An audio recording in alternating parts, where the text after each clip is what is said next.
Rebekah knew what lay in Esau's heart. She warned Jacob, "Esau is planning to kill you. Run to my brother Laban in Haran.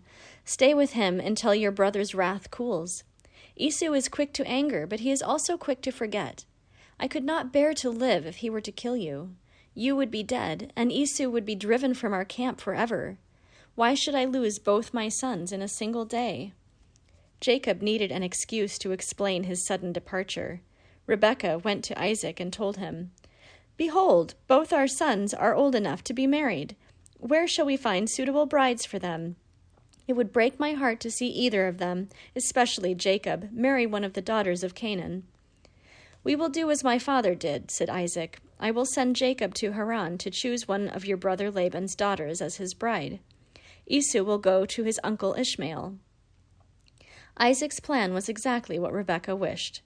Jacob left for Haran, while his brother Esau traveled in the opposite direction to Ishmael's camp, where he married Mahalath, Ishmael's oldest daughter.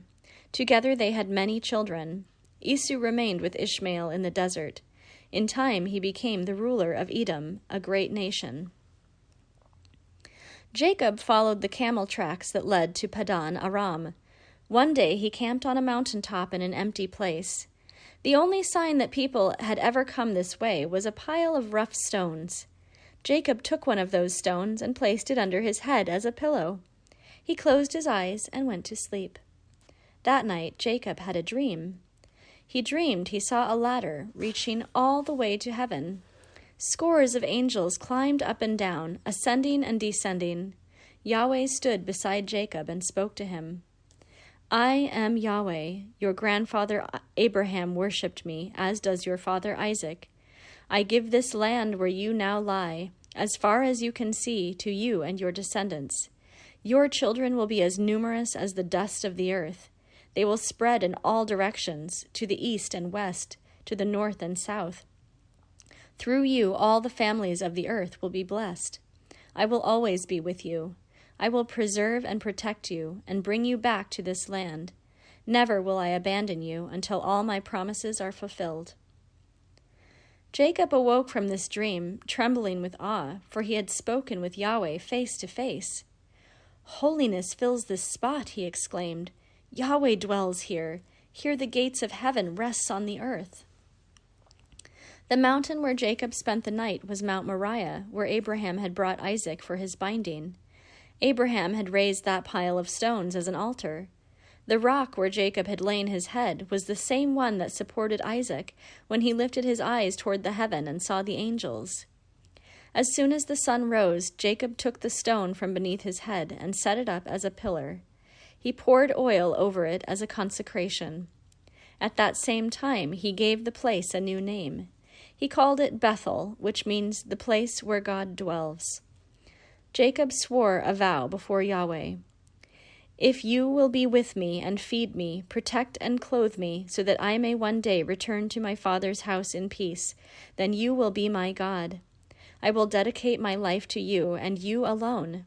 This stone, this pillar which I have erected, will be your place of worship. Whatsoever you choose to give me, I will return the 10th portion to you." Jacob continued his journey until he came to the land of Padan Aram. He saw the walls of a great city before him. "This must be Haran," he thought to himself. As he came near, he noticed a large well. A huge flat stone covered its mouth. 3 flocks of sheep, along with their shepherds, stood beside the well. Jacob asked why they were waiting. "We are waiting for our friends to get here," the shepherds replied. "It takes 40 men to move the stone from the well." As they were speaking, Laban's daughter Rachel arrived at the well with her sheep. She was so beautiful that Jacob stopped talking to the shepherds. He turned to gaze at her. "I will water your sheep," he said. Then, all by himself, he lifted the huge stone, set it aside, and drew bucket after bucket from the well until all Rachel's sheep had drunk their fill. Jacob was able to do this because his strength was that of 50 men. It was only when compared to his brother Esau, an enormous, mighty man, that Jacob appeared weak and mild. Jacob kissed Rachel's hand. "Tell me your name," he pleaded. "I am Rachel, Laban's daughter," she told him.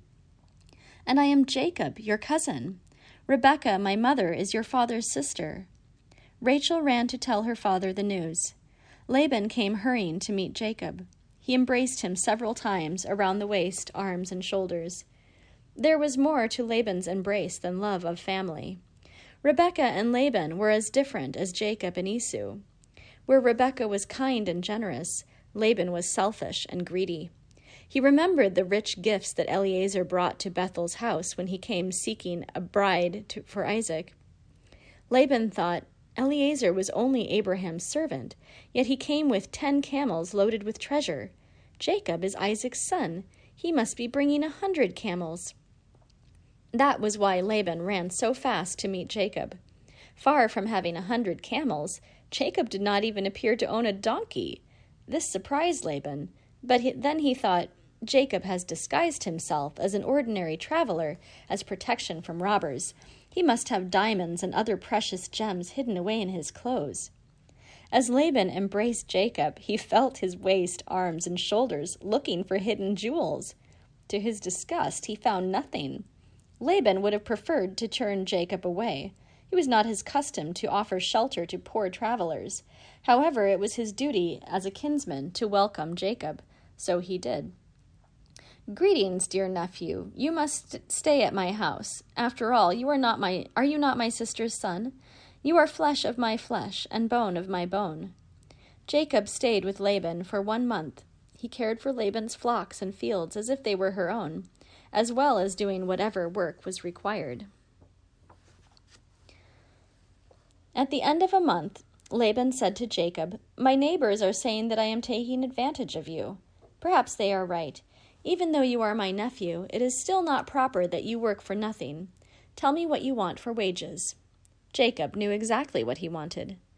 "I will work for you for 7 years for no wages at all, if at the end of that time you allow me to marry Rachel." "Agreed," said Laban. "If you work for me for 7 years, I will give you Rachel to be your wife." However, by this time Jacob knew his uncle well enough not to trust him. There were several ways for Laban to avoid keeping his promise. He might offer Jacob another girl named Rachel. He might change Rachel's name, calling her Leah and her older sister Rachel. In 7 years, he might have another daughter and name her Rachel. That is why Jacob said to Laban, "Which Rachel?" "My daughter Rachel." "Which daughter?" "My second daughter, Leah's younger sister."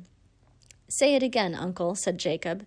"At the end of 7 years, I promise to give you my second oldest daughter, Rachel, to be your wife." Laban repeated these words, and Jacob was satisfied.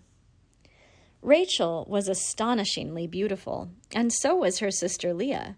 Both possessed the beauty of Sarah and Rebekah, whose loveliness shined from the goodness of their souls. Leah was especially devoted to Yahweh.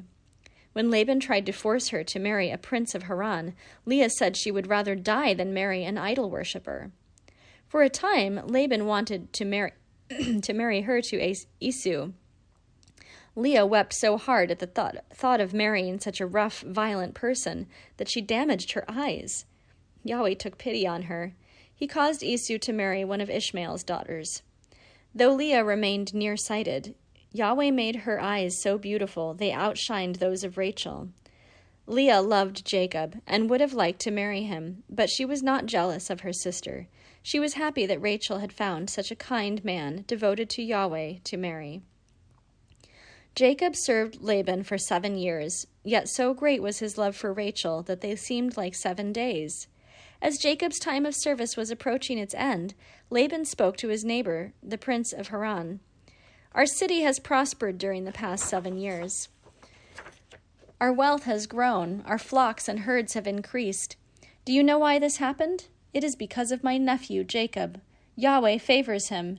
He has the blessing of his father Isaac, the same one that was given Isaac by my uncle Abraham. Good fortune will always follow Jacob wherever he goes. But now, my friends, the 7 years he had promised to work for me are over. I must give him Rachel, my daughter, as his wife. Once they are married, Jacob will surely return to his home in Canaan, taking his good fortune with him. What will happen to us then? Our fields will dry up. Our flocks will be barren. The blessing that Jacob brought will depart." "No, no," Laban's neighbors cried. One of the princes of Haran dropped a bag of silver coins at Laban's feet. "Find some way to keep Jacob here, and I will give you 100 silver shekels." "I will too." "And I, and I." The princes of Haran swarmed over each other, thrusting money into Laban's hands, belt, and purse. Laban chuckled to himself. He already had a plan to keep Jacob in Haran for another 7 years. On the night of the wedding, Laban dressed his daughter Leah in Rachel's finest clothes and covered her face with a heavy veil. Rachel said nothing, for she did not want to humiliate her sister. Leah said nothing, for she loved Jacob and wished to marry him. Laban's servants said nothing, for they were afraid of their master.